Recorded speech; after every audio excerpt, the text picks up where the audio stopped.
Grace and peace, everybody. We back up in the building.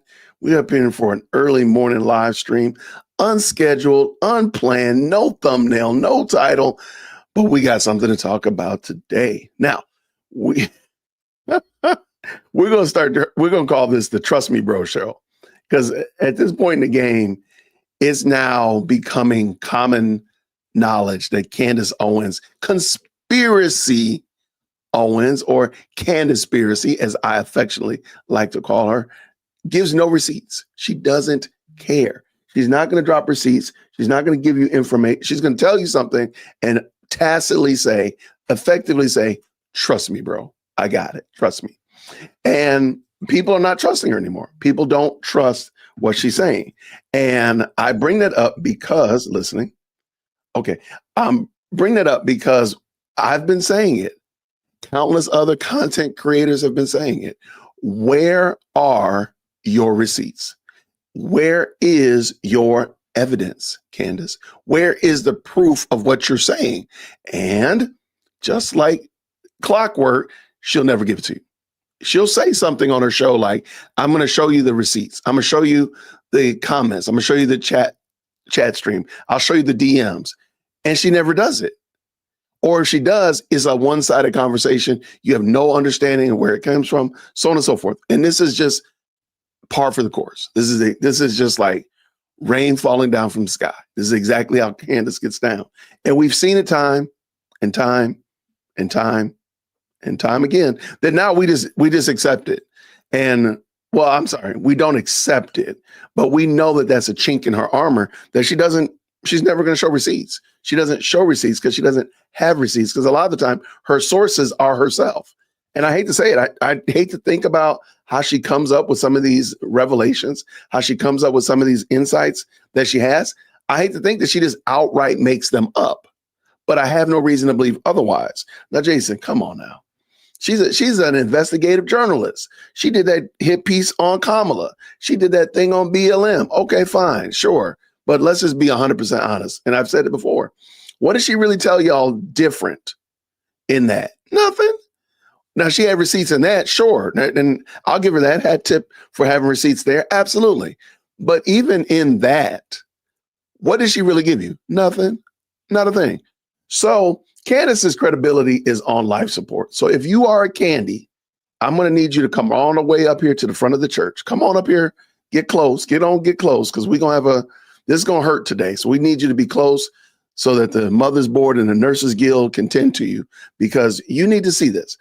Let's bring this in and we'll start from here. Let's go. Definitely is a little bit more to the story. First and foremost, that letter he is holding up, he is severely misrepresenting.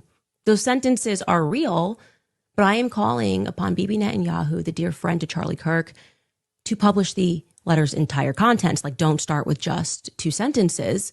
Publish the entire thing. You're holding it. I'm saying you're severely misrepresenting the contents, that in May, Charlie was concerned about Israel and their influence on American politics and how they were pushing things that he felt were in conflict with his beliefs, free speech here in America. Bibi's holding it up like Charlie just in May said, hey, you know what? I just want to write a love letter to Israel. That's how it was presented. Would you guys agree? That's not how it happened. Let's stop saying how Charlie felt. And instead, if you're going to hold up the letter, release it in its entirety. Okay? And lies by. All right. So just going to take a second and stop, because most of you all know the whole internet is ablaze because they did, in fact, release the letter. But I want you to listen to how Candace is presenting this, as if she knows what the letter entails, as if she knows. Did Candace ever show you what the letter said? Nope. Did Candace ever drop her receipts or whatever like that? Anything? Not a thing. So we're going, because I'm going to read the letter. The audience, I put the letter up as a video, and somebody said, could you just read it because it's small print? I said, you know what? I'm here for it. I'm here for it because we're going to be dunking on Candace probably till the end of the year. So I might as well get warmed up, get my warm-up suit on. Let's go. Severe omission. I'd like to be very clear. are lies. And does anybody want to jump in and say, no, yeah, the letter Charlie wrote him in May was just like a glowing, he just was overcome with passion and said, I love Israel. You guys are amazing. You're beautiful. We're going to win this thing and you're perfect and doing nothing wrong. Love you, Bibi. Homie very quickly told us that Charlie was penning love letters to him in May. I just find that weird that no one wants to address the substance of the claims here, whether or not maybe Bill himself has an opinion on whether Bibi lied by severe omission when he mentioned his last correspondences with Charlie. And you're doubling down on your lie. I told you to publish the full letter that Charlie wrote you, not lines of it. Okay? It's a lie by omission. Doing Fox News and Greta Van Sustern's show, he lied about the contents of a letter that Charlie Kirk had written him. Remember on September 18th, I reported about a letter that Charlie Kirk wrote to Prime Minister Benjamin Netanyahu, what was exactly in it? Well, the New York Post got a hold of that letter. They've now published it, and it's exactly what I reported. Now, Charlie Kirk expressing his love for Israel, warning about the disinformation war, and really urging Israel to do better when it comes to social media and how to reach the younger people. No attacks on Israel, just advice on how to fight lies and reach the next generation. I'm not going to read the 7 pages, but it says, everything written here is from a place of deep love for Israel and the Jewish people. Israel is losing the information war and needs a communications intervention. Then he goes on to say, Mr. Prime Minister, I urge you, in caps, to revamp your information war strategy from top to bottom. It's exactly what I said, what was in the letter. Can anybody actually work and assert that I am lying? You can say my name. Candace Owens lied.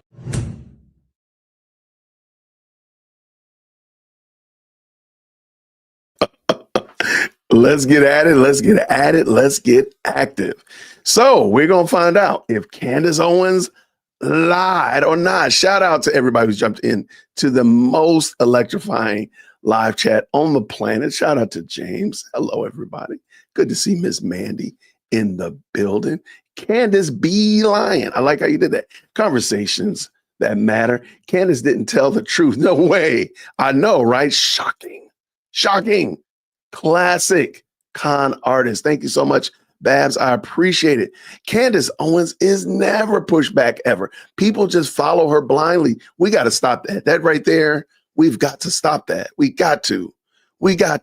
You have been on her neck. Thank you for your work, Jay Witt. Thank you so much, sir. Thank you so much. Candace has lost her mind. She is not being a good friend. Somebody said it right here. With friends like Candace, who needs enemies? Right. Who needs enemies when you got Candace, for sure? Courtside said her base is called the Sour Skittles. I love it. I love it. Absolutely. Now Candace will forget the letter and find another angle. Oh, you know that's going to be true. You know that's going to be the gospel truth. I hate to do it, but I might have to do another live stream I might do a watch party of her live stream today to see if she addresses this. And I got something else I want to tell you about that. Good morning to you, Honey Bun, in the building. Thank y'all so much for tapping in. I know this was impromptu, but I saw this morning and I said, it's got to be real. It's got to be real. Yo, you are in my notes, man. Where are you, dude? I have a Brandon Tatum video right here. I was going to talk about that a little later. How are you in my notes, man? Good gracious, man.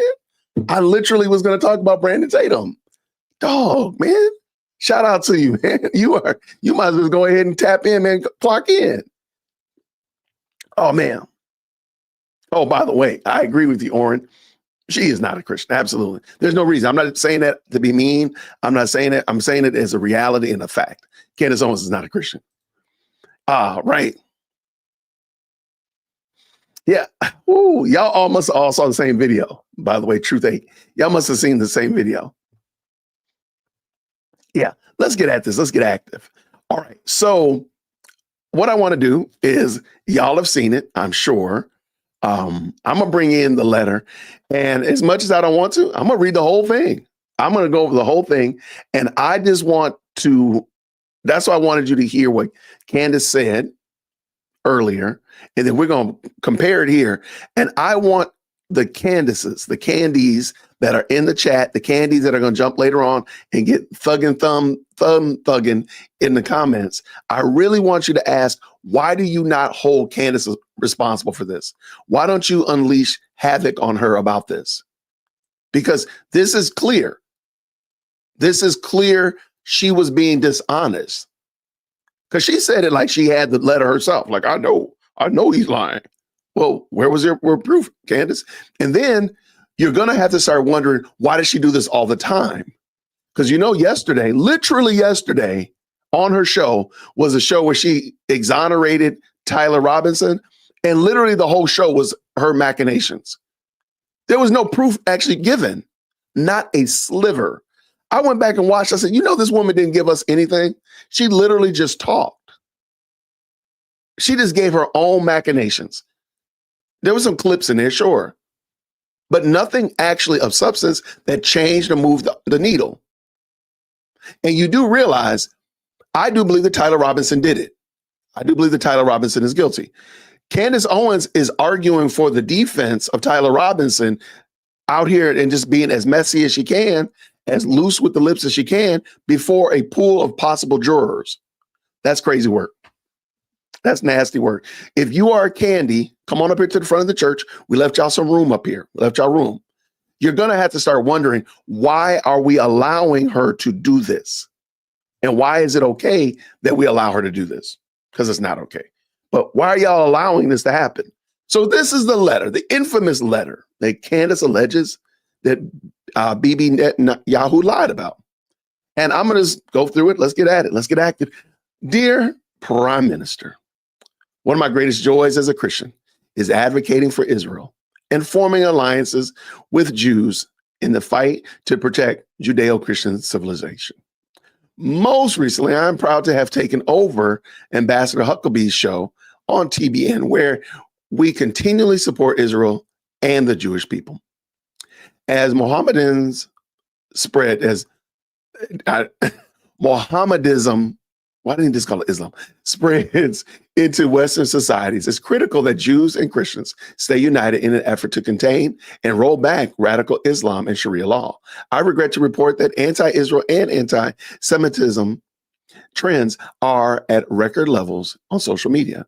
These negative sentiments that then flow downstream into college campuses and even seep into conservative MAGA community. Okay.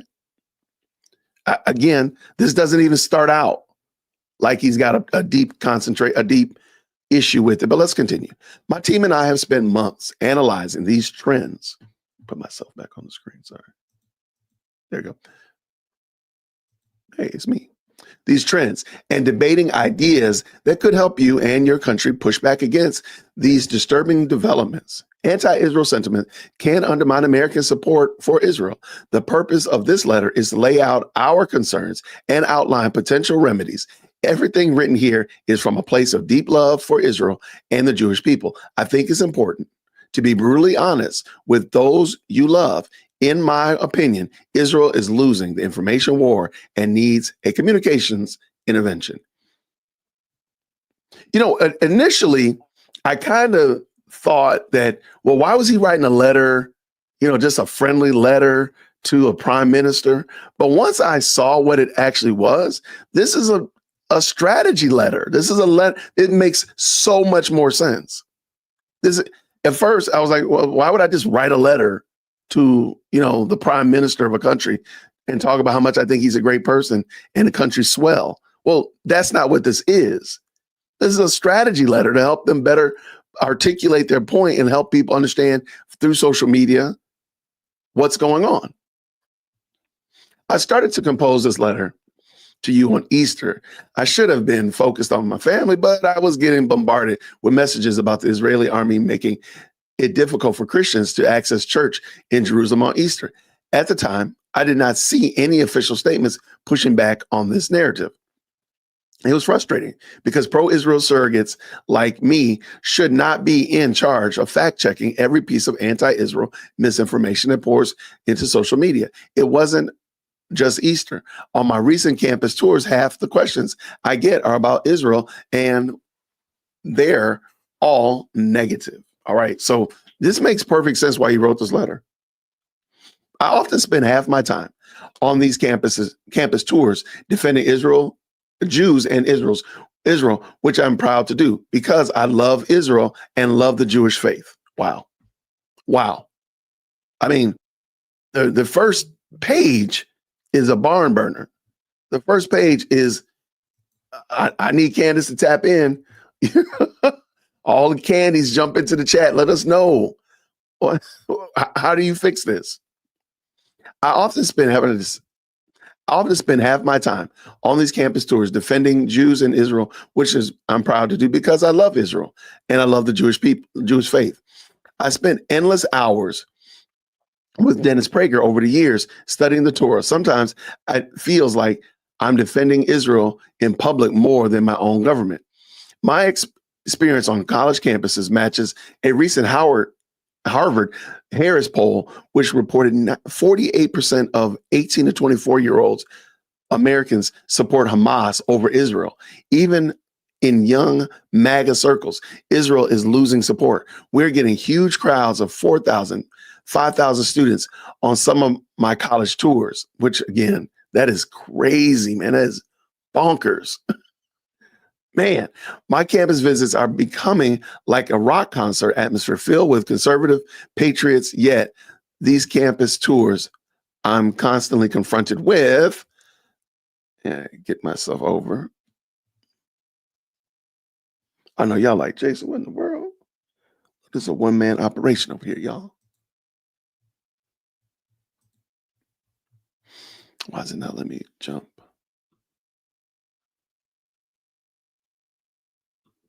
Okay, that's another way to do it. Yeah, I don't like the way that looks. Hold on one second.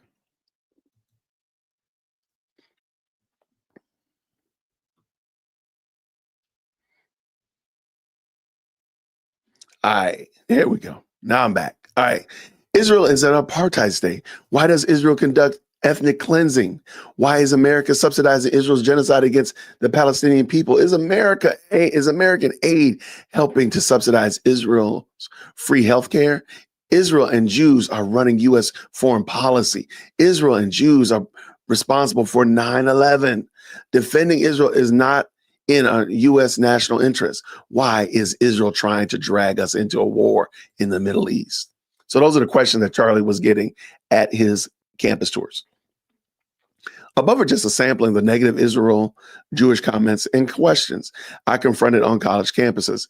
I'm accused of being a paid apologist for Israel when I defended her. However, if I don't defend Israel strong enough, I'm accused of being anti-Semitic. Okay, so he's right here. So why would, on either case, why would, going to Candace, even though she's kind of moved on from this, why would Israel want to delete Charlie, given the fact that he's already arguing for them on college campuses? What would be the reason behind that? You got to ask the Candies that. Candies, y'all need to answer that question. I know you've got a 7-front war, and I have no idea how to pronounce that. Kvesic pales in comparison. But I'm trying to convey to you that Israel is losing support even in conservative circles. This should be a 5-alarm fire. I'm often asked, why is Israel killing so many innocent civilians in Gaza? I know Israel goes to great lengths by dropping flyers and even calling civilians to clear out of areas about to be bombed. I know Israel posts maps showing which areas should be evacuated. I know that Hamas uses civilians as human shields, but 90% of the younger generation get their news from social media and podcasts, and there is very little pushback, in fact, or fact checking by Israeli government and or pro-Israel supporters in the media, especially social media. Again, this makes perfect sense that he would write this letter. Candace made it sound like, again, going back to what she said he just wrote this love letter to him. No, this is a strategy meeting. This is a strategy planning email, or mail rather.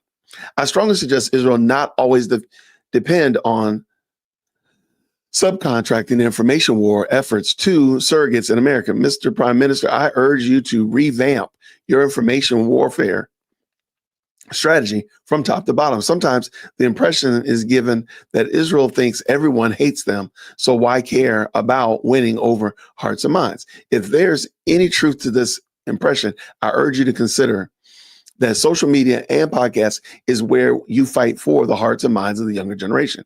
Obviously, all the negative Israel propaganda on social media easily translates into pro-Hamas, free Palestine sentiment on many college campuses. Here are some unsolicited recommendations my team and I suggest if you are open-minded to a communications reset. Yo, Candace, come on. She's going to have to answer for this, y'all. If you are a Candy, you got to hold her accountable for this. She said that this letter was something nefarious. She said this letter that Bibi Netanyahu lied about the contents of this letter. We're reading it right now in 4K. And sir, ma'am, it isn't saying what Candy said it is.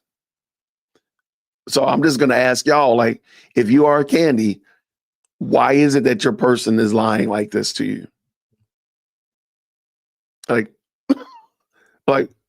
for real, like why? Let's go.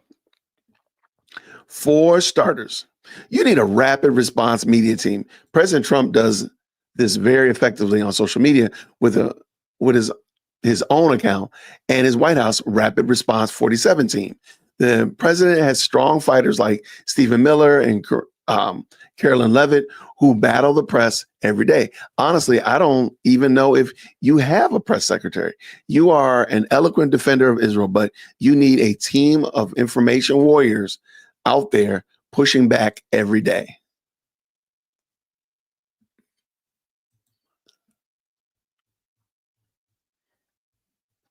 In real time. Let me get myself out the way there. Every day, in real time. When you don't push back, anti-Semitism and anti-Israel propaganda fill the void. A pro-Israel friend recently asked me, do Israelis even care about how the world perceives their country? I'm just going to ask this question. How in the world is this perceived as anti-Semitic if you are a Candace supporter? This seems extremely gracious and insightful, dare I say. I don't know if they have a press secretary, but I mean, he's telling them to get a press secretary.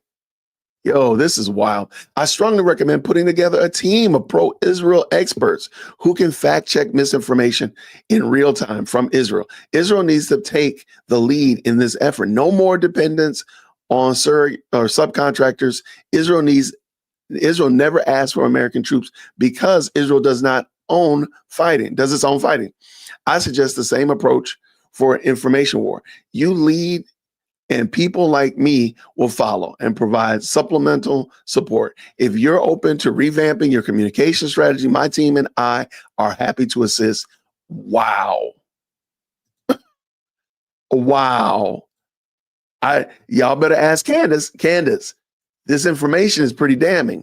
Candace, this is looking pretty bad for you. Y'all better ask Candace. Where's her evidence? Let's keep it dancing. Let's go. You need something perhaps like a Israel Truth Network. I think that's an interesting name, which can include social media channels and a one-stop source of information website where, for example, all the negative Israel questions I get can thoroughly be debunked. I would love to refer students to such a website. That makes perfect sense. This website can also be a conduit to groups like Hillel and Jewish educators like Dennis Prager. There can be links to books, podcasts, media personalities, and pro-Israel thought leaders. The website can be a place where Judeo-Christian leaders and groups can share information, form closer alliances, and fight against Islamic fundamentalism. ITN social media can post pro-Israel, pro-Judeo-Christian video clips, breaking news and articles. ITN could potentially be a news aggregation site for all news pertaining to Israel and Judeo-Christian efforts to preserve Western civilization. Wow. I mean, she made it sound like this letter was so nefarious, so greasy. And again, he's just giving them suggestions on how to present yourself better in the world. Have you considered inviting some of the released hostages to go on a speaking tour in the US? This could be a very effective messaging. These hostages can talk about how Gazan civilians not once offered any empathy or compassion. President Trump referenced this lack of humanity when some released hostages visited the Oval Office. This was effective messaging. When impactful messaging clicks, keep it going. Also, these hostages and all your spokespersons should be arguing it's Hamas that is committing the genocide on their own people, but using civilians as human shields and storing weapons in schools, hospitals, etc. The information drips out in a regular media, but it also almost non-existent in social media. Okay. I want to know what Candace was reading. I want to know what she was reading. I'd love to read Candace's letter, because apparently she had a letter that contradicted this, according to her testimony and gospel. Let's keep going. Maybe interview regular Israelis on the street, asking them what they love about their country. Interview Jewish, Israeli, Arab, Druze, Orthodox, secular, etc. Ask Israelis what do they wish the world knew about Israel. Ask them to respond to examples of misinformation on social media. This could be an entire social media PR campaign called Dude, You Got Us Wrong. That's hilarious.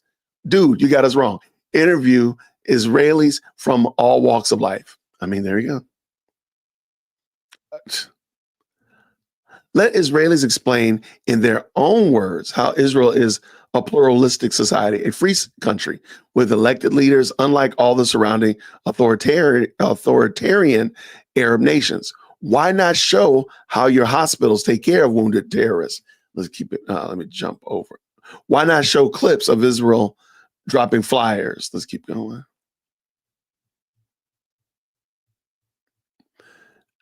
From airplanes warning Gazan citizens to get out of harm's way. It would have been nice to see an Israeli plane with Star David arriving in the U.S. full of supplies after a hurricane. Has Israel offered any assistance to the U.S. insofar as technology to protect our borders or with missile defense shield? President Trump has discussed. These are examples of effective messaging showing Israel as a close ally to America. Consumers of social media are aware of the billions of supplies we send to Israel, but they're less aware of what America gets in return. You and your team need to make the argument on social media that Israel is a great friend of America and is vital to U.S. national security. I just got to stop again. The fact that Candace said that this letter was some kind of Charlie was changing his mind and this letter was so nefarious. This is crazy. This is crazy, man. Let's keep it going. Consumers of social media are aware of the billions. I just said that already. National security. Israel needs to better portray itself as a member of Team Humanity. Israel needs to establish a baseline of her identity to run an effective messaging campaign. You need to clearly defined message. This message should be homegrown from Israel. In other words, create original content from Israel, videos and visuals, feed social media. Keep those edited clips short, under a minute, and post the best ones in the Israel Truth Network. Don't rely on non-Israeli social media influencers to create all these clips.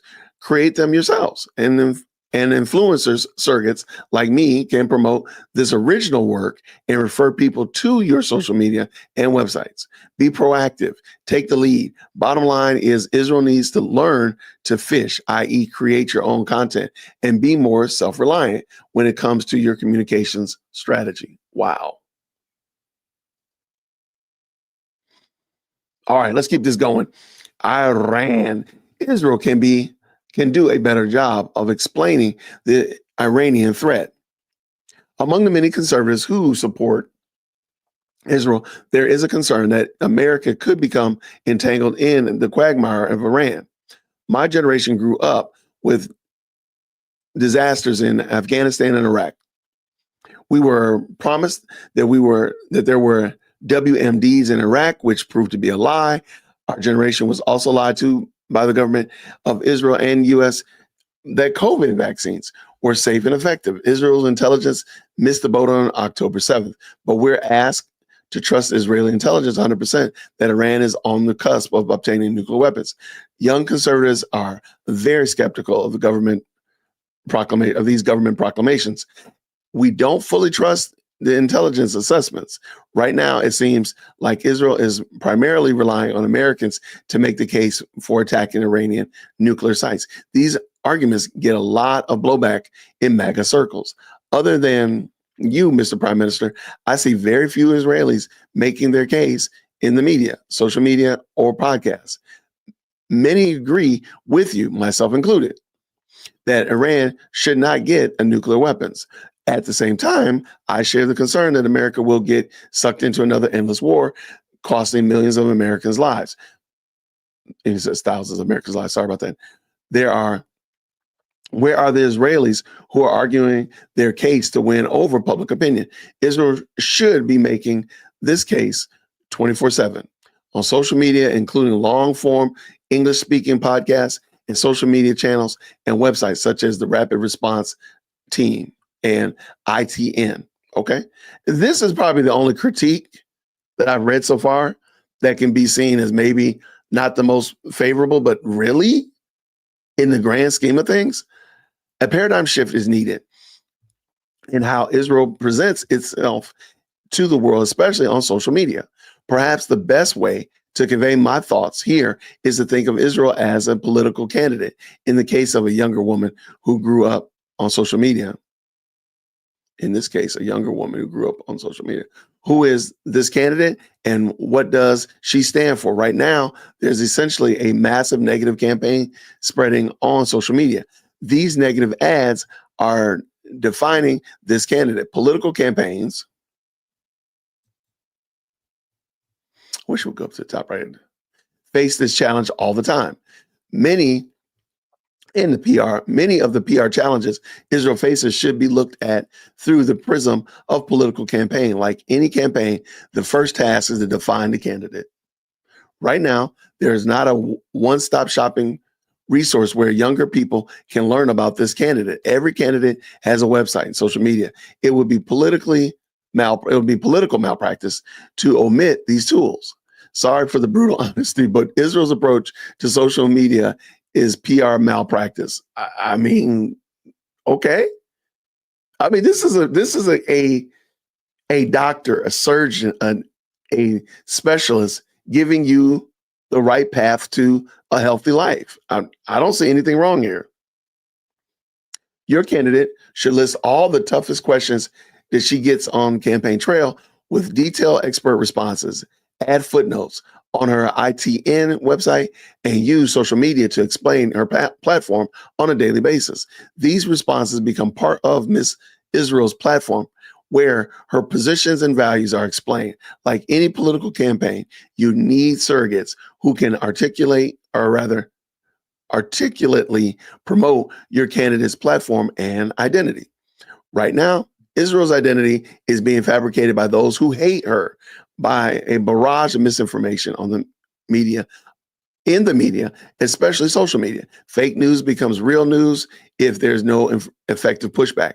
When a candidate is hit with a negative campaign ads, the effective response is for the candidate to personally respond to these attack ads. A candidate doesn't just rely on surrogates to get the truth out. One of Israel's biggest, most fundamental problems is typically your pushback is in third person voice. I do the third person voice all the time, and I attempted to defend the candidate of Israel, but I don't live in Israel. So I'm more like an attorney defending a client. Israel, the client, also needs to defend itself. Right, okay, I got it. I wish I had a first person source of information I could reference where students and Israel skeptics could learn more about this client called Israel. You need a one-stop shopping resource where Israel's platform and beliefs can be spelled out. You need more Israeli surrogates speaking on the behalf of their candidate. At the moment, you have some wonderful non-Israeli surrogates speaking on behalf of a candidate that has not defined herself, especially then when it comes to social media. I know it's common to think that social media, especially TikTok, is a waste of time. I thought similar a year ago, but TikTok algorithms have changed. I've increased my followers on TikTok by approximately 1 million to 6.6 million in the last year. We get billions with a B views on TikTok. My campus tours last fall and this spring have received approximately 5 billion impressions. Elon Musk is a good friend of Israel, so X offers a great opportunity to make inroads on social media. Israel should not sit back and allow the enemies to define her. A recent Pew Research poll showed 53% of Americans now have an unfavorable view of Israel, up from 42 3 years ago. Okay, that is a big jump. It's about 3% a year, but I got you. U.S. support for Israel is precarious right now. A new media strategy is urgently needed. I understand social media is as well as anyone in the world. From my vantage point, Israel has retreated from social media without a fight. How are you going to win over younger generations if you're starting out in a retreat on social media? Younger generations use their TVs for Netflix, not for evening news. Narratives are for younger and even middle-aged people are fought now on social media. Mr. Prime Minister, stop this retreat. Get an information war fight. The front lines of this information war on social media, other than the few guerrilla warfare operations, there are very little Israel created content. I saw that Israel has created, or rather increased its Hasbara budget by 20. I'm going to jump up here so I can. Next page.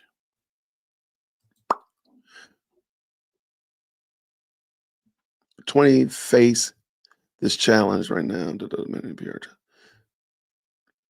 Many of this PR challenges Israel face by 20 face this challenge. I feel like I jumped the wrong page. Next page. There it is, which is great news. There's also hundreds of millions of dollars raised in private pro-Israel groups. Some of this money should be directed into creating pro-Israel original homegrown content. Next, promote this content on Israel-operated social media channels and websites. Use some of these funds to start an Israel Truth Network, ITN. To sum up, you should perhaps consider reshaping your Hasbara department into more of a political campaign headquarters with campaign narrative experts. Hasbara could be the mothership hosting ITN, where the messaging campaign can be created and then distributed to all pro-Israel groups and thought leaders. Majority of its staff in these efforts could be the 20s and the 30s. The older generation alone is not going to win this information war on social media. Again, this was an excellently written, encouraging strategy letter. I don't know what in the world Candace was going to, what does she have that's different than this? I would love to know. You need to fill the ranks with younger people who grew up with cell phones and social media, not pay phones and TV news. Once the candidate is defined with platform backfilled with extensive details, then allow the political operatives to take that information out into the social media with an out-of-box approach, like some of the earlier suggestions. I've seen your IDF spokesman defending Israel's standing at the dimly lit podium. This looks like a scene out of the 1970s, like some of the old Walter Cronkite clips in the TV news. You need to tear down your old ways of communicating and start over from scratch. Create communications and social media platform that is wired to fight back with the same fierceness and determination as the IDF. Where's the Israel hate, Candace. Israel has many Americans and some well-known foreigners who defend Israel, which is great. But these are third-person voices.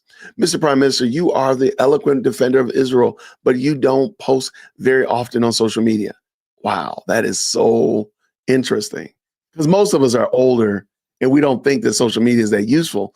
And clearly Charlie Kirk was tapped in and he's telling them like, look, social media is where you need to be, my guy. Many of your clips are in Hebrew only. Why don't you do more press conferences in Israel in English? Take on some of the tough questions I get bombarded with in college campuses. Where are all the Israeli surrogates? I can't remember the last time I saw an Israeli spokesperson on one of the evening Fox News other than yourself. Israel needs more first-person voices to defend her. Wow.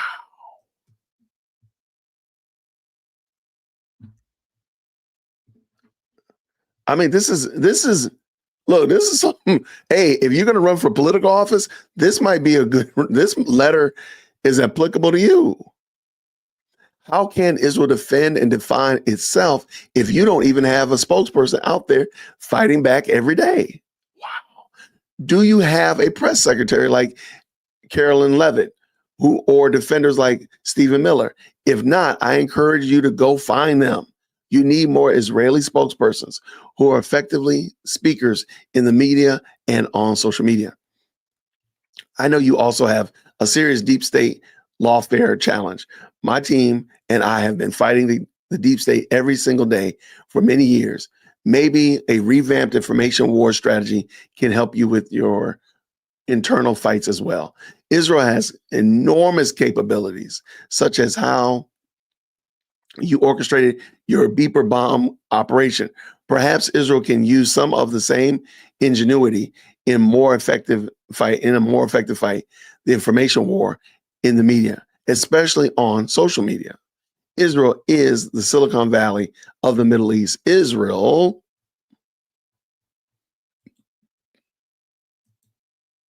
has an abundance of brain power and technological expertise. The question is whether Israel has the willpower to step up its game in the information war. From my vantage point, the status quo is not working. Israel is getting crushed on social media, and you are losing younger generations of Americans, even among MAGA conservatives.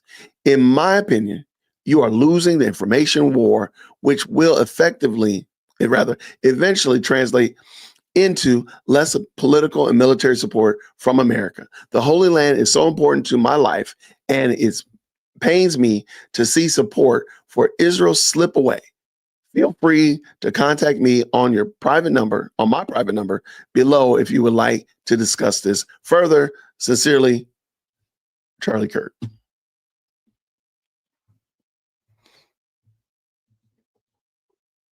That was very encouraging. Shout out to look. Hey, if Charlie Kirk if you got friends like this, you got some good friends. Like that was a very, and I'm waiting for Candace to tell us it was a fake letter. I cannot wait for Candace Conspiracy to say, oh, it was a fake letter. Why would he write a fake letter and expose all of their weaknesses in social media? Why was it not, if it was a fake letter, why was it talking about how great you are? How wonderful leader you are. You're doing a fantastic job. There's some stinging critiques there. There's some critiques there that are not necessarily the most favorable. But I mean, nobody's acting like a child and going to run out there and say, oh, you're attacking me. That was some very sound advice. Again, I think if you're going to run for political office, you should probably read this letter and apply it. That was very good.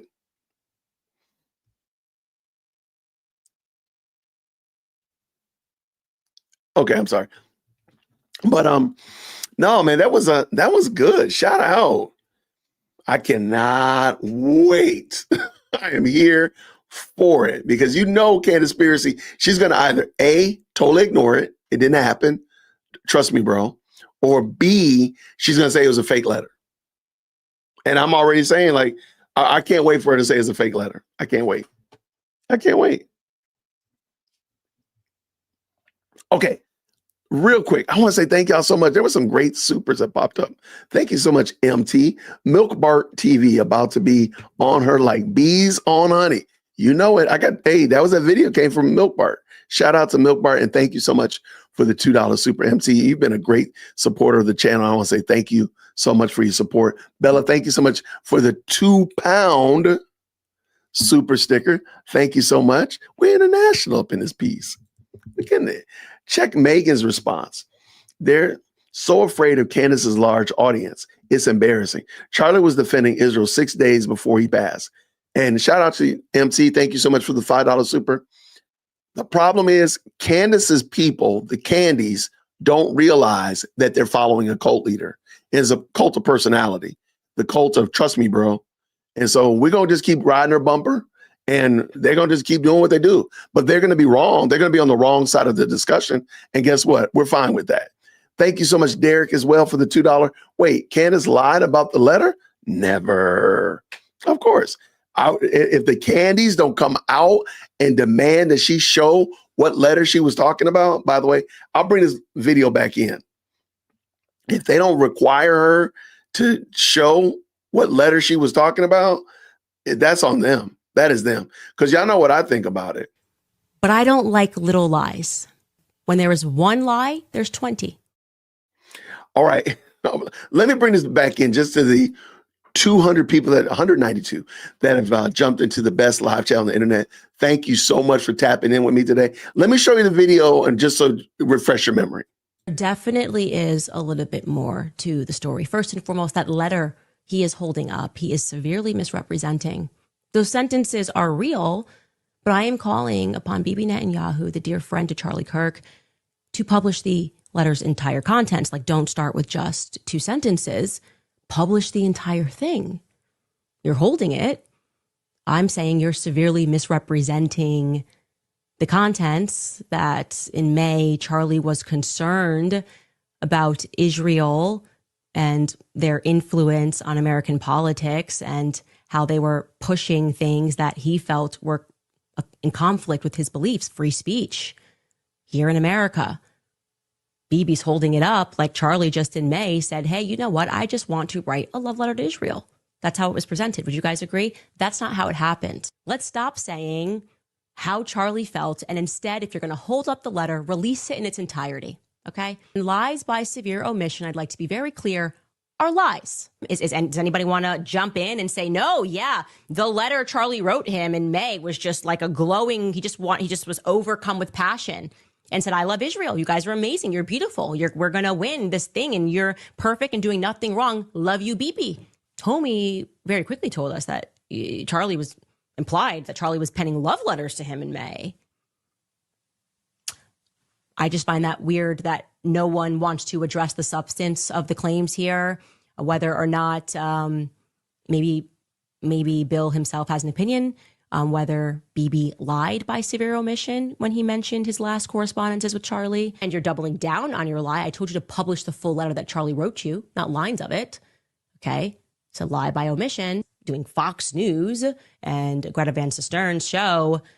He lied about the contents of a letter that Charlie Kirk had written him. Remember on September 18th, I reported about a letter that Charlie Kirk wrote to Prime Minister Benjamin Netanyahu, what was exactly in it? Well, the New York Post got a hold of that letter. They've now published it, and it's exactly what I reported. Now, Charlie Kirk expressing his love for Israel, warning about the disinformation war, and really urging Israel to do better when it comes to social media and how to reach the younger people. No attacks on Israel, just advice on how to fight lies and reach the next generation. I'm not going to read the 7 pages, but it says, everything written here is from a place of deep love for Israel and the Jewish people. Israel is losing the information war and needs a communications intervention. Then he goes on to say, Mr. Prime Minister, I urge you, in caps, to revamp your information war strategy from top to bottom.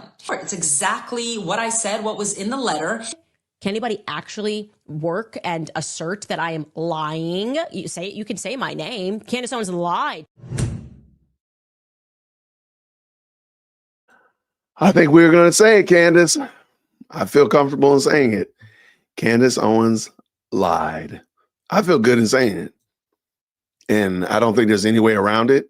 You're not going to beat those charges, Candy. It's a reality. you lied. And if you go back and listen, she doesn't actually say what the letter is. She just says that what is being presented isn't true, but she's not saying what is not true about it.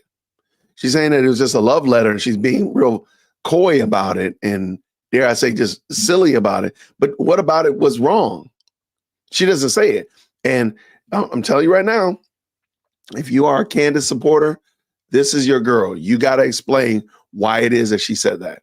So jump into the best live chat and let me know. Now,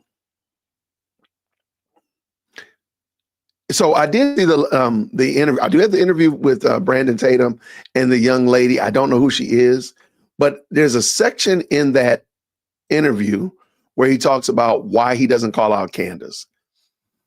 I think it's interesting. I don't agree with him necessarily in full, but there's some good points in here, and I'm going to bring it in, and we'll just check it out real quick. I've disagreed with Brandon Tatum on things in the past, but I'm trying to be a fair dealer. If somebody does something right, I do want to give them, or they explain themselves in their position, I think it's good for us to hear from that person why they have a position or why they stand where they do. So I'm going to bring this in. There we go. And this is from last night's show on Brandon Tatum's channel. I thought it was informative because it does help you understand why Brandon Tatum still deals with Candace. Most of us are like, why is he dealing with Candace? He should cut ties with Candace. And I totally understand why you all say that. Well, Brandon here is going to explain why he doesn't.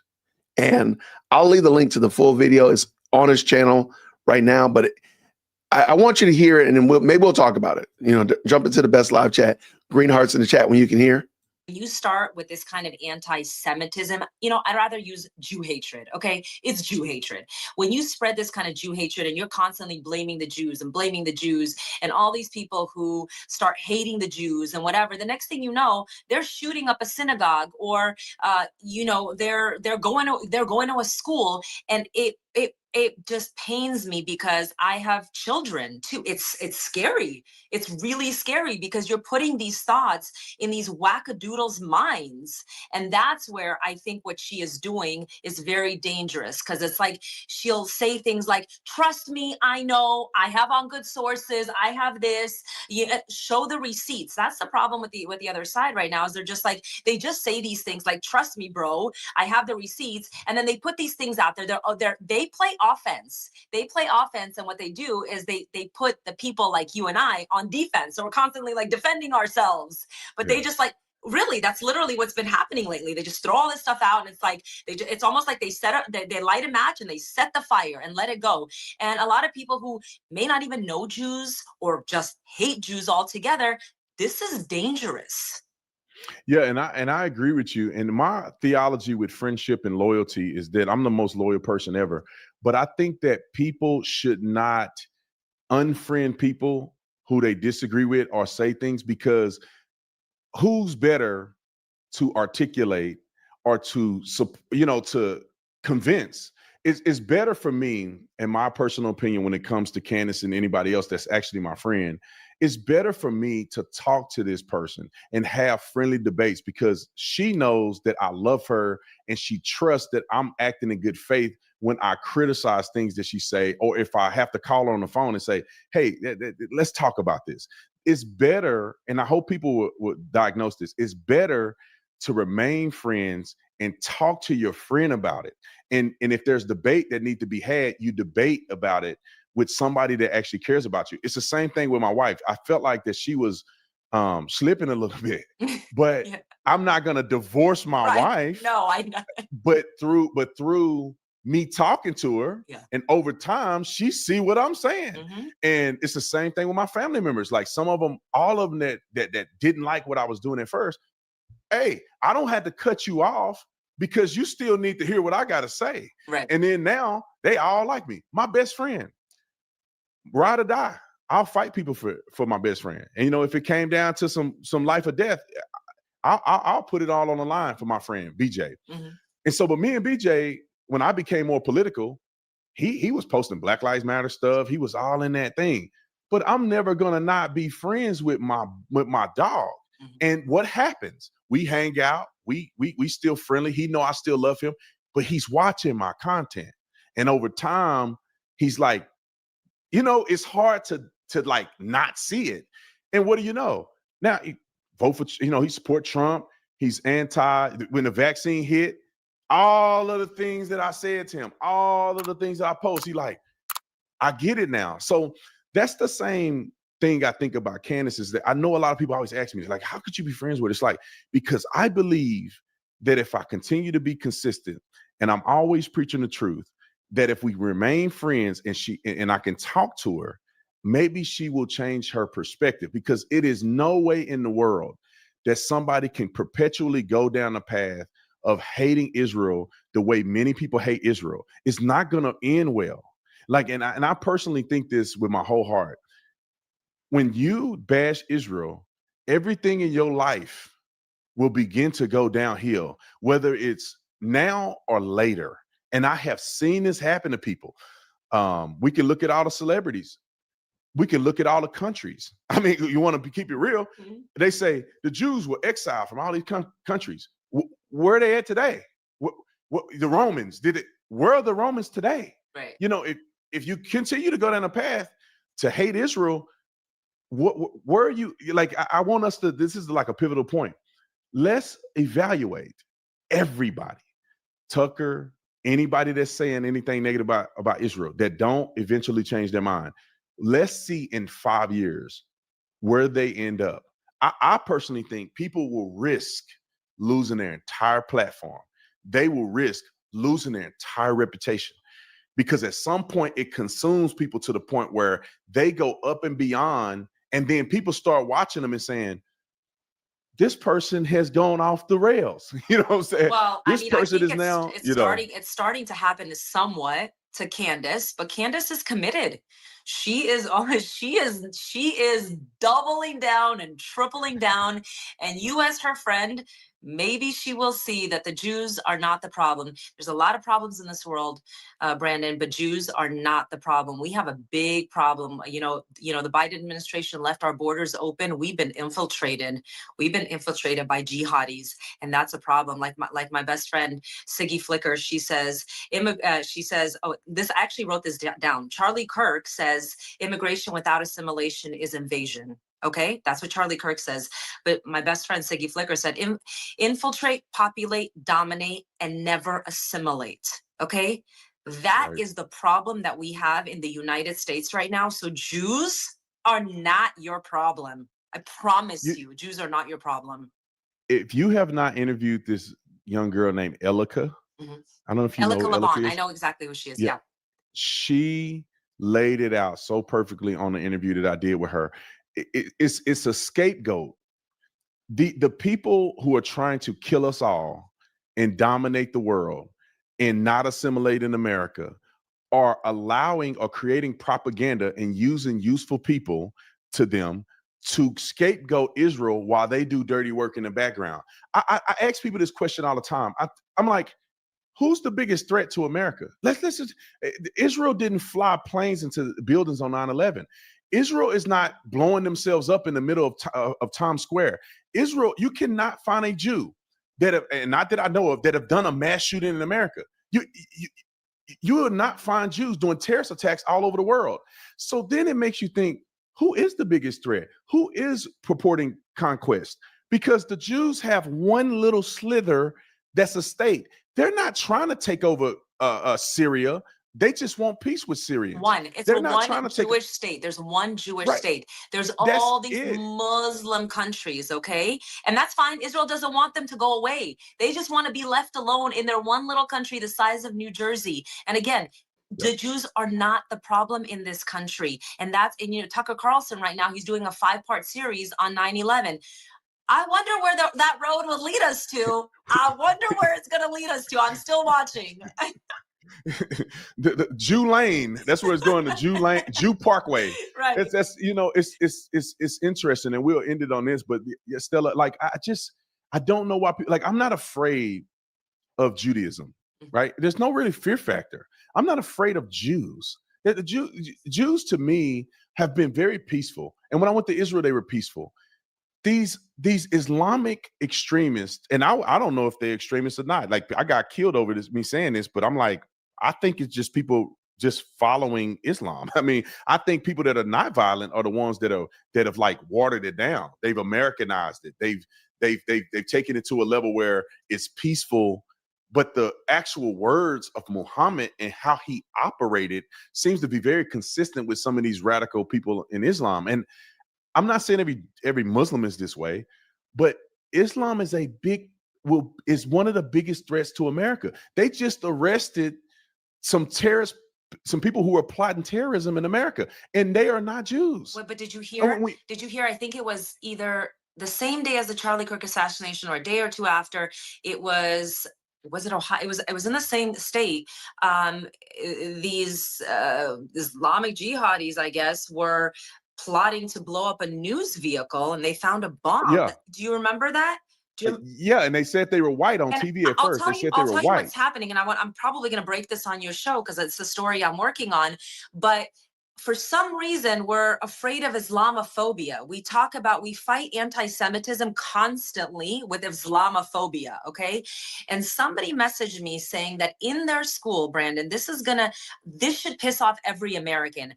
Right before 9/11, okay? This was an email that went out to the teachers. I ask you that you remain mindful of all students, especially our Muslim students, and follow the guidance and be respectful. Be attentive to side chatter or jokes, even offhand remarks. Establish clear norms if you decide to have discussions about 9/11. Acknowledge the tragedy and its impact while also addressing the rise in Islamophobia and how it continues to affect Muslim Americans today. Refer those responsible as terrorists. Avoid connecting them to a race, country, or religion, okay? Do not refer to groups as Islamic or Muslim. Do not call on Muslim students to speak on behalf of their religion or country or ask them to share how they feel about 9/11. So we're just going to pretend like 9/11 just happened by random men. Right. And random, like they were just mad one day and they didn't like the buildings because they were too beautiful. But this so isn't our schools. Okay, again, let's Right. go back to indoctrination. This is what's happening this is a K through 12 school in America. Well, you know what, Stella? I wonder, and this same school, and this would be great because it's getting ready to come up. Let's see what they say on October the 7th. Mm-hmm. Let's see if they have any kind of guidance on insensitivity for Jewish students on 9/11. Because, October the 7th, because I would argue if they keep the same energy that they do with Islamophobia, that they would protect Jewish students and not allow people to be chanting Palestinian anti-Jewish rhetoric from the river to the sea. Like they should be doing the same thing. And I wonder, because if they do not make an address on October the 7th of this year coming up, and they did that for 9/11, that is a clear sign of bias. But I know we're running out of time. Stella, thank you so much. I have to bring you back. And again, anytime. When you post those things, I'm gonna DM you. When you post those things, collab with me. Okay. Because you are doing such good research in that short clip. Because you have pictures and evidence, and I'm like, you killing it. And it's hard for me to say it. And nobody else on the internet, in my opinion, is being as thorough as you are with debunking myths in that short period of time. Because there's a lot of people that say things, they play the clip and then they debunk it. But I feel like you have receipts, you have videos. It's very concise, it's very passionate.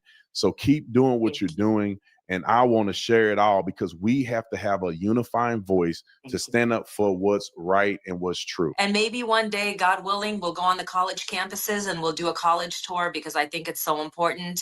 And I think the reason why I'm able to do what I do is because I have the journalism background. A lot of the people are influencers and they're just having fun with it. I have the journalistic core in me and the background, and I kind of understand and know what people will like and how to make it simple and dummy it down. Like if you don't understand my videos, if you don't understand my videos, then you don't have a brain. yeah, something ain't right. We need to get checked out. Yeah. But Stella, thank you so much. All right. That was Brandon Tatum. And I just wanted to play that because I wanted to I understand why he wants to keep a road of communication open with Candace. And however, I do think that he exposed a truth that most people might not have paid attention to. He's basically saying that Candace is not willing to listen to people. And so if I don't communicate with them, she's not going to come back and talk to me. I need to keep this road of communication. So he has to, if he cares about her, because you notice in all these examples, he's the one that keeps the road of communication open with his best friend, with Candace, of course, with his wife, but he's the one that's keeping the road of communication open because he basically said Candace is not mature enough to keep the communication open. So if I stop calling her, if I don't reach out to her, she gonna just be out there wilding out. And I think that what he did say it, and I think he exposed part of the problem with Candace and their friendship is that she doesn't listen. She doesn't listen, and she's not open to being corrected. She's not open to being, I want to say chastised or told that, hey, that's not right. She's not open to that. And I think it's pretty clear and obvious. But so that was Brandon Tatum. Shout out to Brandon. Somebody earlier had pointed it out and I forgot where it is. I don't see it. But anyway, shout out for sure. All right. I see lots of good family reunion going on in this chat. Lots of good conversation. I don't know where everybody is. I'm just going through this. There's a lot of conversation that has happened. I apologize if you asked me a question. I apologize if I didn't get to it. You know, just have mercy on your boy. Have mercy. Let me put some music in the background while I'm reading these. All right, let's get at it. Let's get active. I used to watch Brandon Tatum, but there are others that are better, like Jay Witt. Hey, shout out for sure. There we go. I'll take that one. Look, I like it, Chicky Brewer. Friends tell each other the truth. I think it does. I just think that him telling her the truth and her receiving the truth is what I got from that. Is just not, it's not mutual. Maybe that's the word I'm looking for. He's at this point enabling her. I can kind of understand. I can understand both sides of it. But let me say this.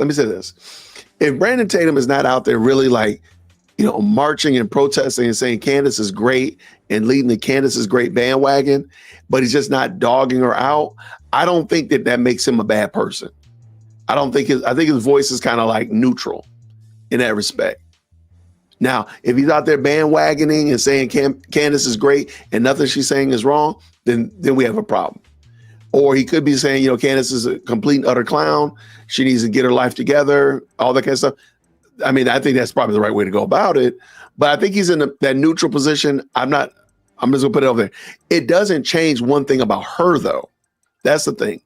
It doesn't change anything.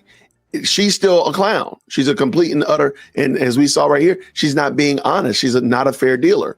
So even if Brandon Tatum is not coming off the top rope and really chastising her from his microphone, I do think he should. But if he's not, it don't change one thing about her. Not one iota about her. When you take Jesus seriously, there's peace, love, and self-control. When you take Muhammad seriously, there's chaos, violence, and curbing others' behaviors, especially women. Shout out, and you're correct. Ness, you're absolutely correct. I get it and respect when Brandon is coming from, but I don't think that he realizes she's malignant narcissist. I wonder if she will turn on him. Oh, that's gonna be it's only a matter of when. I wonder if she will turn on him after this statement. I don't think that's a win. I'm sorry, an if. I think it's a win. Toxic empathy. Is that what you're saying that Brandon Tatum has? SDH? Tell me about toxic empathy. I don't know what that is. I'm gonna say that one. That's a neat word. I've never heard that before. Tell me out with that. All right.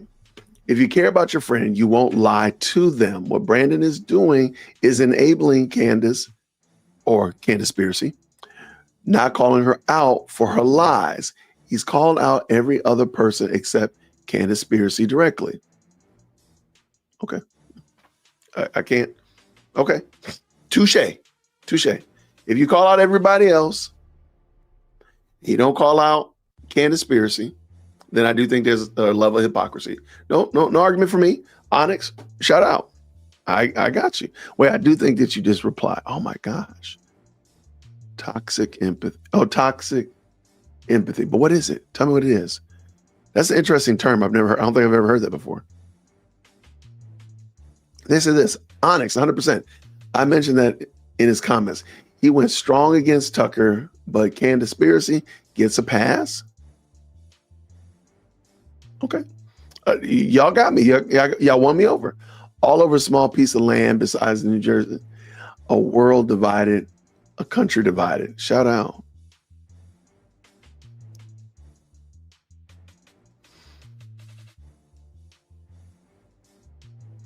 Do I think I'm not, I don't know what her husband is doing. Let's just be honest. Let's be 100%. I don't know, Kimberly. Is her husband correcting her? Is her husband giving her any kind of admonishment at all? Like, I would love to hear what was his name, George Tom, what George Tom is doing. Is he in line with this? Does he agree with this? Does he think that she's out of pocket? What?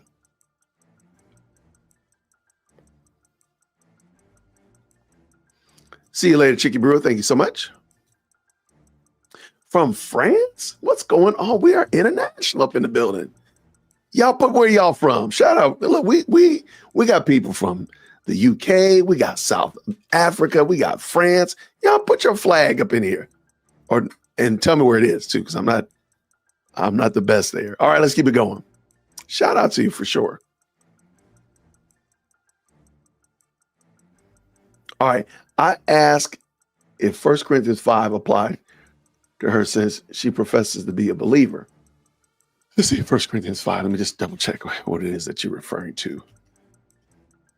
I challenge that she's not a Christian. My name is Jason, dearwokec@gmail.com.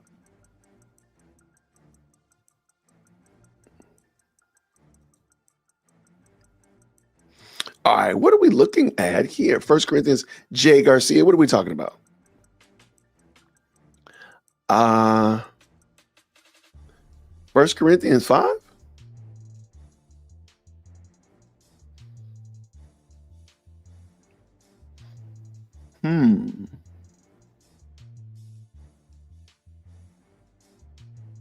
I don't see exactly what it is that you're speaking about.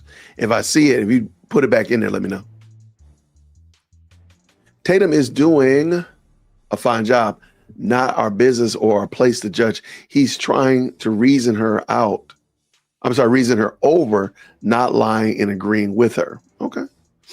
But I do wonder, though, I'm just going to say this, mind light wave.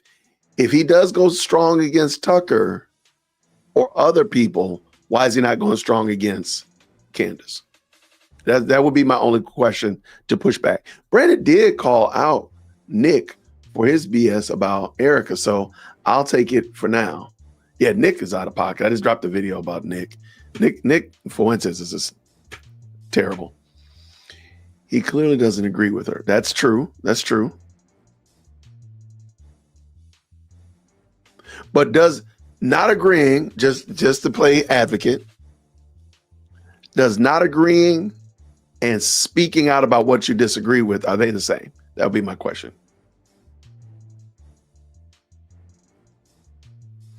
Okay, they said, look, you've been meticulously, point by point, proving her wrong. Okay, shout out for sure.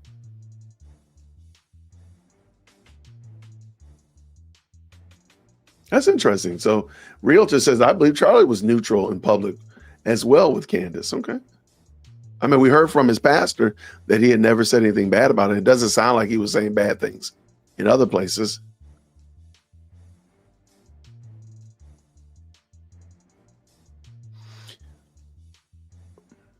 Oh, I see what you're talking about. I'm sorry. Thank you so much. She's a reviler and slanderer. She's being divisive. Come on. Bible is clear on this. Okay. Let me real quick. Shout out to that Miss J. Garcia.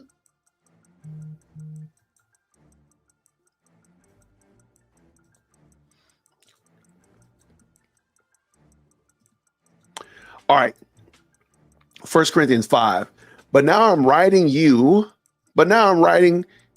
to you, this is from the ESV, to not associate with anyone who bears the name of a brother if he is guilty of sexual immorality or greed. Okay, I think we could probably make the case about greed, but let's continue. Or is an idolater. Well, she definitely checks that box. A reviler. And that's somebody who speaks against other people and causes dissension. A drunkard or a swindler. Not even to eat with such a one. I don't know. You might have a solid case there, Jay Garcia. I think you might make a solid case. My only pushback would be that this is clearly he's talking about in a church setting, but I don't think that you'd be wrong if he said it applied in a personal setting and to such of that nature. So okay, shout out. I'll take it.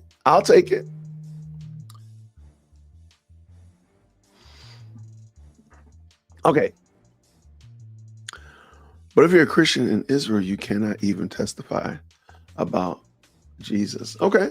And hey, there's some bad things going on, but you can barely testify about Jesus in Detroit. So I got your point.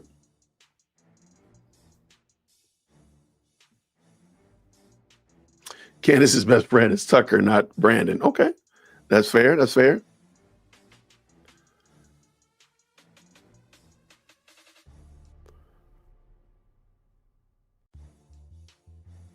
When Islam is in minority, it's all about human rights. When Islam is in the majority, there are no human rights. That's right.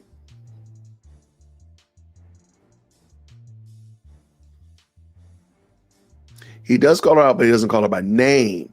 He will call Tucker, though. Okay. I mean, hey, I think it's fair to say I'm getting the vibe that Brandon Tatum is not being consistent. I can get that. For whatever reason, and I do think that he should probably be consistent. I agree with that. They are too kind, in my opinion. The sin of empathy. Okay. I literally just got this book, The Bass Awkward Way to Move Forward. I'm reading it for my book a week by Celeste Duffy. And I'll be finishing that up. It's actually a really easy read. It reads very well. Empathy. Oh, toxic. I think this is the definition of toxic empathy. Empathy that enables bad acts. Okay.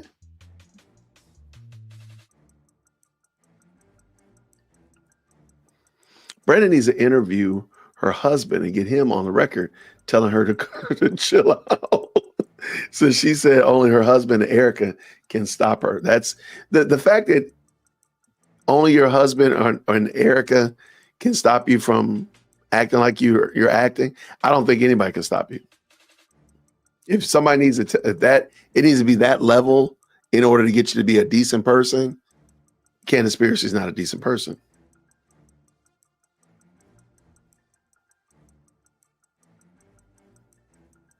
Interesting. SDH says this toxic empathy is what the culture is using in situations to keep from calling out those in wrongdoing and calling it sin. Instead, we're supposed to empathize to the point where we are complicit. Okay. I see what you did there. Okay. Y'all are making a great case.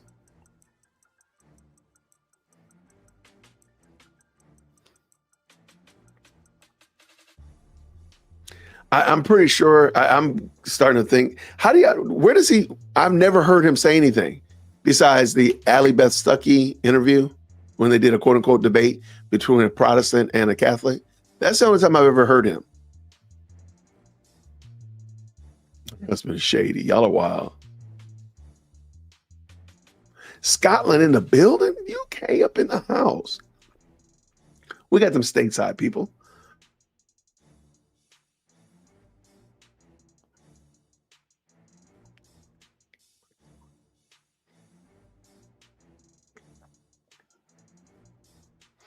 All right, the video he dropped I think you mean this morning, calling her out and telling her to stop.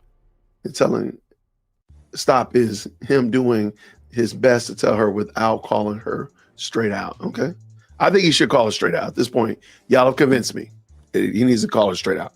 I got you, Jay Garcia. You won me over, Jay Garcia. You got me. Yeah, there's no reason to believe that. There's no reason.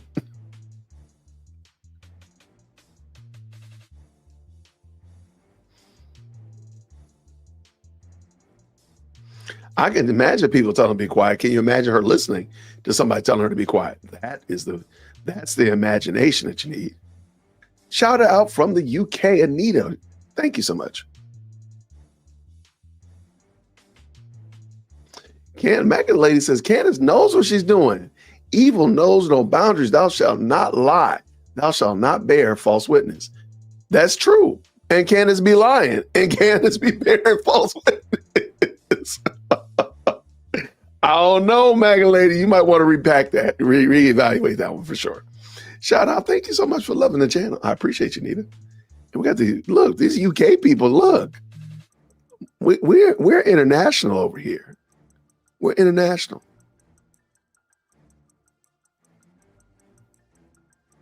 That's okay. Wait, Brandon is friends with Candaspiracy and not friends with those he calls out by name.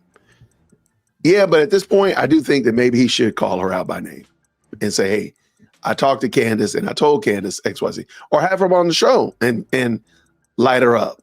But I do think there should probably now be a very clear delineation that not only do I not agree with you, but 1 second, everybody, 1 second, if you don't mind.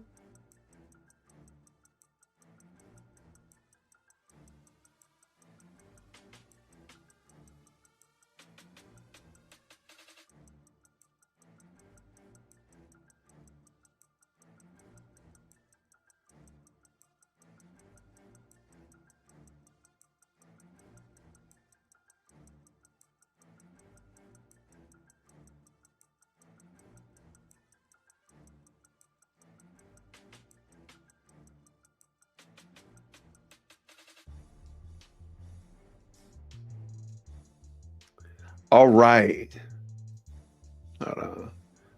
I'm back up in here. Sorry about that. And I'm back.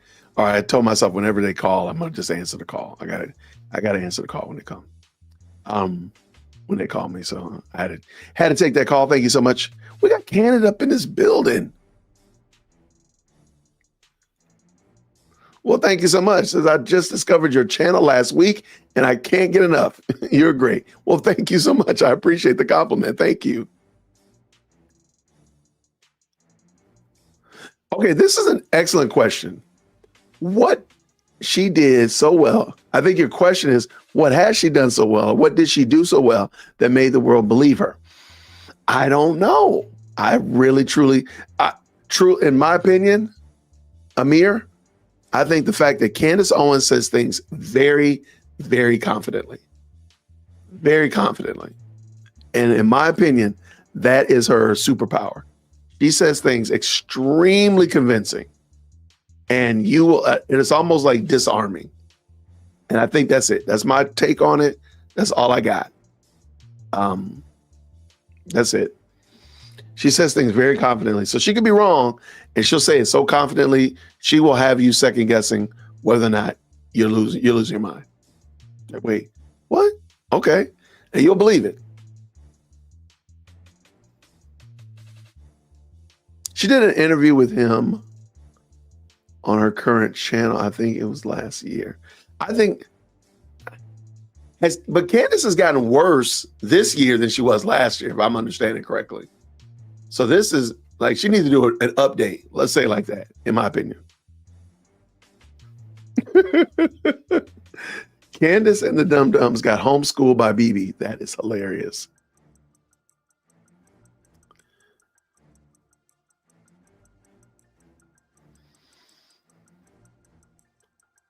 Yeah, there's a lot of things about the Macron case, and that's going to keep coming up, that people they're getting their information from Candace, and therein is the problem. There's a lot of information that she gives that is just not right. It's just not. I know that sounds crazy, but it's just not right. Okay. Yeah, I would like to see Brandon Tatum and Candace Owens do another run back and an interview and talk about this stuff in real time, like right now. Like, don't just read the letter, but if you got her number, call her and say, hey, I need you to come on the channel so we can talk about this and get it really cleared up, in my opinion.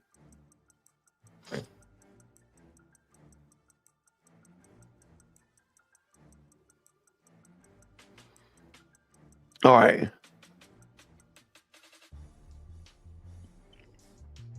I see lots of good conversation going on in this chat. Love it. Love it. I appreciate it.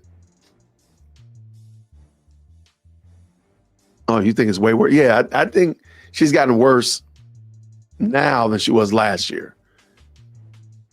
Yeah, I mean, pre-election.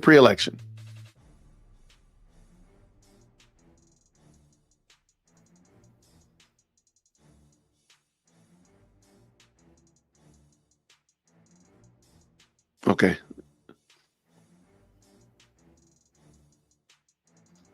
Ooh.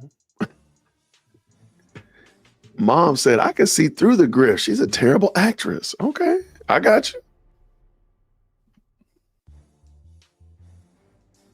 ABL. Anthony Brian Logan makes excuses for her. I can't really? Oh, I haven't listened to ABL in a minute. I have to check out what he's been talking about. Okay.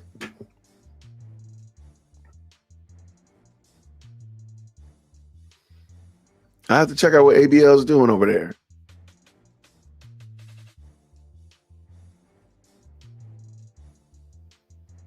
I got you. Lots of good conversation in the chat. Y'all, thank you so much, man. It's 304, y'all. I want to say thank you so much for going ahead and hitting that like button already, helping your boy out. Thank you so much. We just hit 50,000 subscribers last week. My goal for the month of September was to hit 40,000 likes on the channel, and you all crushed that with a vengeance. So I just want to say thank you again for that. It means a lot. I'm glad that y'all find value in the channel. I like talking about this type of stuff. I like bringing perspective to it and giving you an opportunity to talk about it. And hopefully we can continue to do this. I did see this video. I did see the letter rather early this morning. I said, oh my gosh, we got to go ahead and do this. So I wanted to jump on and I said, I was going to read the whole thing. And I think the letter was I think it was a friendly advisement, a friendly strategy, if you will. And of course, there's some critiques in there, but I don't think that any way, shape, or form, the Candaspiracy crowd can say, oh, Charlie Kirk, the reason they axed them is because Charlie Kirk said this terrible letter. What are you talking about? That letter was very informative and very helpful. And it rhymes with what Stella had said months prior. So it wasn't actually something new or, dare I say, contrived, because Stella had reported on it earlier. And maybe not months earlier, but I think she did report on it earlier. So anyway, I'm glad y'all are liking it. Thank you so much for liking what we're doing over here. I do have some fun videos popping up today. I looked at Candace and her understanding of Protestantism. It's interesting, to say the very least. That video went hot earlier this morning as well. And we'll be back again real soon. So thank y'all so much for rocking with me. Thank you to all of the supers. Thank you so much for helping and supporting the channel. Thank you so much to the moderators for keeping everything moving in a good direction. I really appreciate y'all. If you do run across something that you want to share, you can always email management, dearwokec@gmail.com. And of course, if you have any complaints, you want to email management, email those complaints to management. We'll take care of them and do nothing about them whatsoever. Thank you so much, everybody. I'm going to see you all real soon. Until then, make sure you hit that like button, green hearts on the way out the door. Grace and peace. Thank you so much for tuning in to another episode of the Jay Witt Podcast. If you enjoyed today's show, please do me a favor and hit me up with that 3-piece special. Like the video, subscribe, and of course, share it with somebody who would also enjoy this type of content. And make sure you leave a comment, because I do pin the best comments to the top. So thank you so much for tuning in today. And until next time, everybody, grace and peace.